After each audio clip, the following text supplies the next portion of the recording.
انسان تو اللہ کا بنایا ہوا ایک مخلوق ہے، اور وہ اللہ وہ رب العزت جس طرح چاہے تمہیں چلا سکتا ہے، جس طرح چاہے تمہیں کنٹرول کر سکتا ہے۔ تم چاہتے ہو کہ تمہیں کوئی تکلیف نہ آئے، کوئی مصیبت نہ آئے، لیکن ایسا تو نہیں ہوگا۔ پھر تمہیں اللہ کیسے یاد رہے گا؟ اکثر اللہ تب یاد آتا ہے جب کوئی مصیبت یا کوئی پریشانی پہنچتی ہے، تب ساری دنیا بھول کر بس اللہ یاد رہتا ہے۔ زندگی کا سفر کبھی آسان نہیں ہوتا میرے بھائی اور بہن۔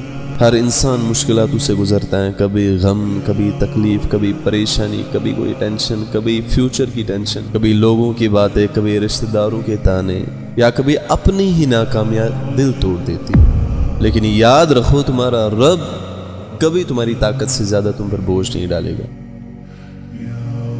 قرآن میں اللہ فرماتا ہے کہ میں کبھی اپنے بندے کو اس کی طاقت سے زیادہ بوجھ نہیں ڈالتا۔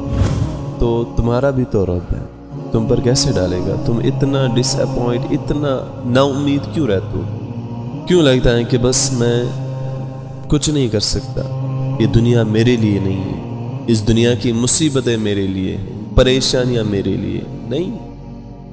وہ اللہ تمہارے ساتھ ہے۔ جو مصیبت تم پر آئی، جو پریشانی تم پر آئی، جس پرابلم سے تم گزر رہے ہو، اس کی طاقت، اس کی ہمت اللہ نے تمہیں دی ہے، بٹ وہ تم پر ہے کہ تم اس کو کیسے یوز کرو۔ صبر اللہ نے تم میں رکھا ہے، لیکن تمہیں صبر کرنا ہے۔ پریشانی آئی، صبر کرنا ہے۔ کوئی مصیبت آئی، صبر کرنا ہے۔ وہی تو سب سے بڑا ہتھیار ہے۔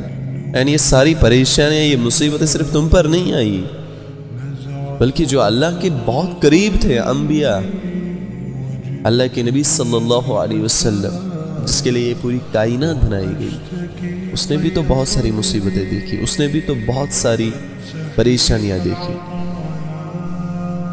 لیکن اللہ کے نبی صلی اللہ علیہ وسلم نے کبھی گیو اپ نہیں کیا، کبھی ہار نہیں مانی، ڈٹ کے مقابلہ کیا لوگوں کی باتوں سے۔